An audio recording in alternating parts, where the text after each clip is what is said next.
Hello guys, kumusta? Good news, nag-sale po ang Starlink. Pero sa Lazada lang available ang sale as of recording. Wala pa sa Starlink website. Refurbished Gen 2 siya, yung automatic gumagalaw ang dish para mag-connect sa satellite sa outer space. Ito siya guys, 16,500 pesos na lang. Grab nyo na, baka limited stocks lang po ito. Yung link po nasa description. Ops, bago bumili at mag-check out, dapat alam mo ang mga bagay na to about sa Starlink Refurbished Gen 2 na bibili nyo sa Data Lake via Lazada. First, ano ang meaning ng refurbished? Ito yung may history ng issue pero inayos mismo ng Starlink. Kaya good as new siya. Next, bakit ko nasabing good as new? Kasi may 1-year warranty. Kaya worry-free kayo na baka masira agad kasi ang brand new 1-year warranty lang din. Next, Gen 2 hardware siya or ang tawag is actuated sa Starlink mobile app pag nag-activate kayo. Next, motorized ang dish niya. Automatic, umiikot or gumagalaw para mag-connect sa satellite sa outer space. Next, pwede i-subscribe sa residential service plan para 2,700 ang monthly nyo. Pero subject for availability yun. Depende sa area nyo if sold out na ang residential or congested na. No choice kayo kundi mag-roam or mobile regional service plan, which is 4,100 per month. Next, wala siyang built-in LAN port, unlike sa Gen 3. Need nyo po bumili ng Ethernet adapter para makonect sa ibang router or piso Wi-Fi or any wired connection, or use other router with bridge mode features with LAN port to output internet. Last, pwede mo ma-check out at order via Lazada with COD payment. Legit seller naman sila kaya kahit bayaran nyo na in full amount, if isa ka sa may trust issues or na-scam ka na dati, mag-check out ka na lang via COD payment option. Next, pagka-deliver sa inyo, di pa po yan activate, meaning no account link, kaya good as new siya. Next, ready to activate?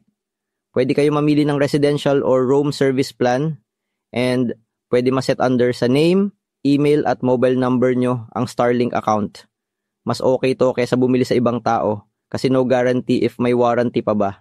Dito kasi sure ka na may 1-year warranty at may resibo or invoice din na sinesend si Lazada as proof of payment. Isa yun sa requirements.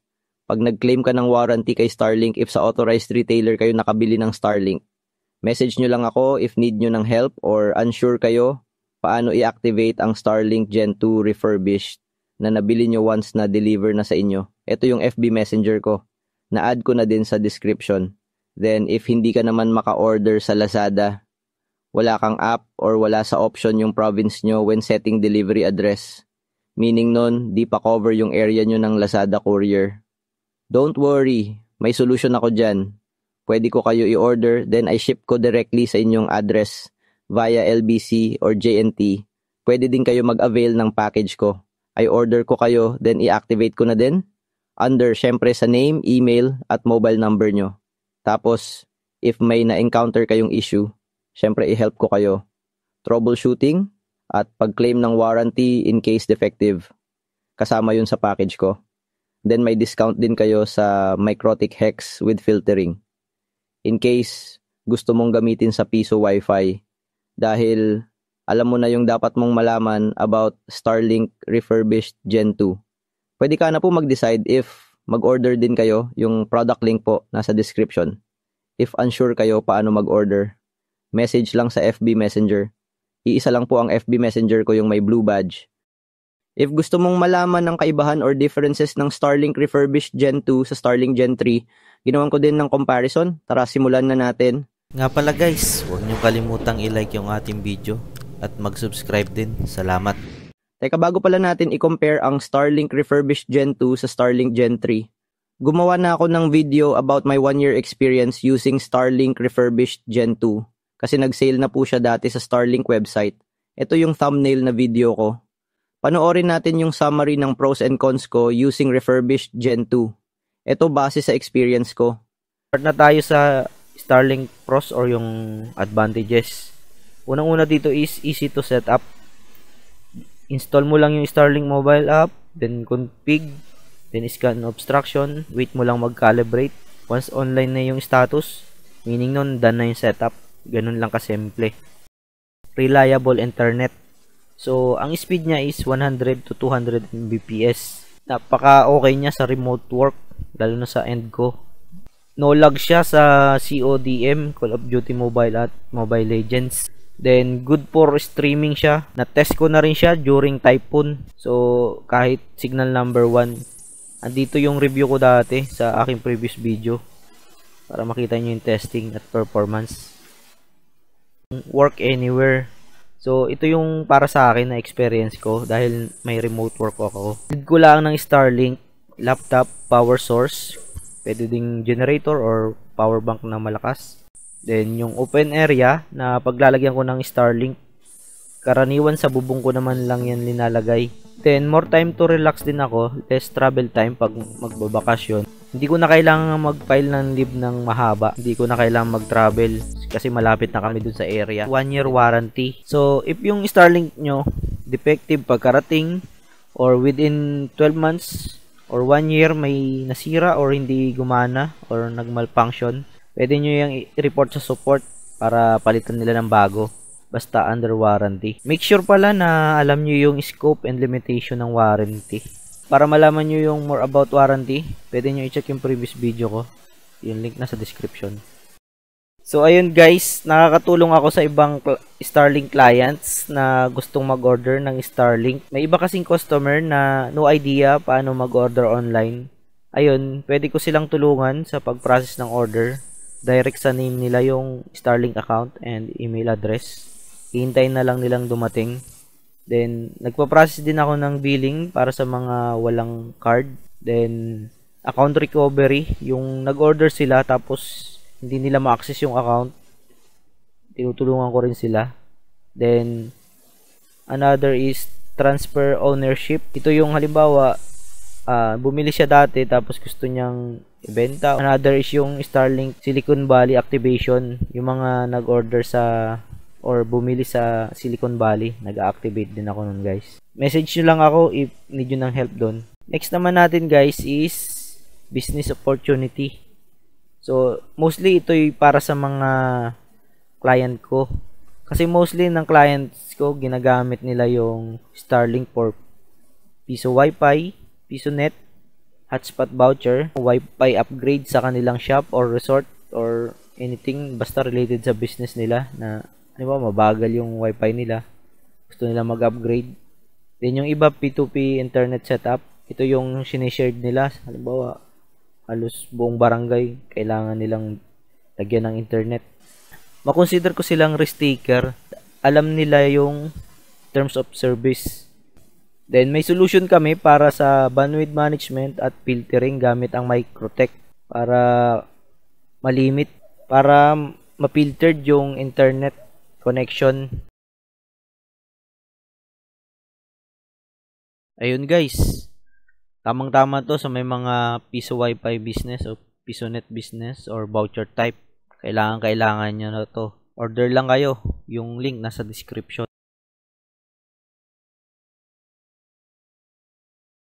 Starlink support. So, wala silang live chat support. Matagal yung response time nila sa sa chat, sa creation ng ticket. Walang hotline at wala din silang service center. Experience ng iba kong client is hardware cost. Too expensive siya guys para sa mga remote area.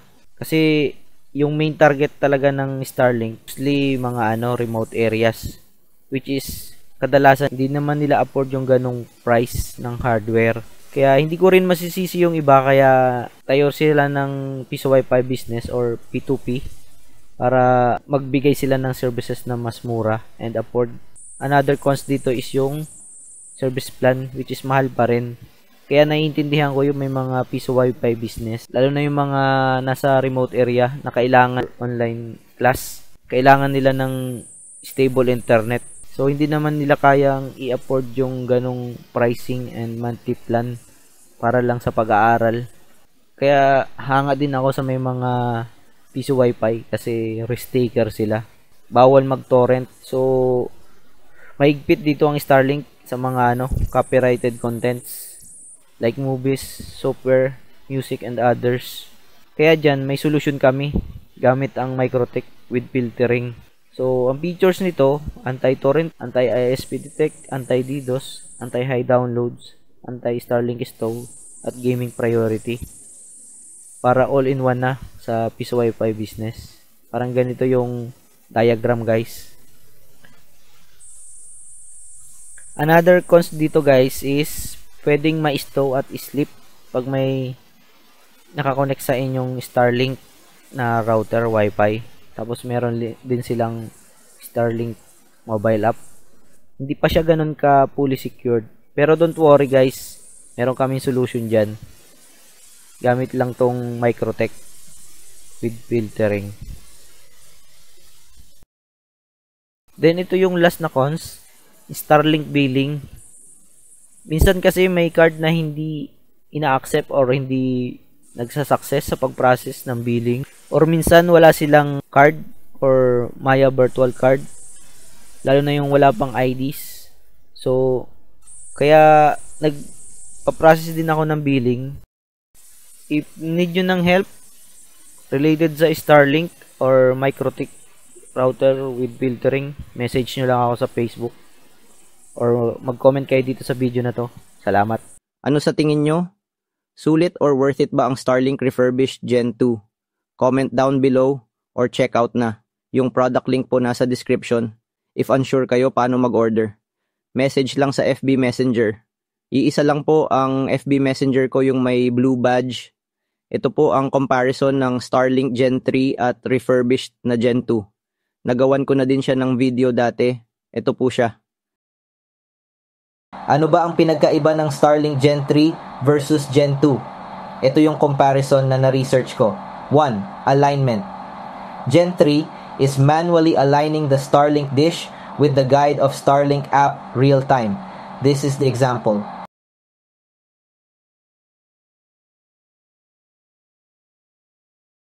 While the Gen 2, it is automatically moves to align the dish.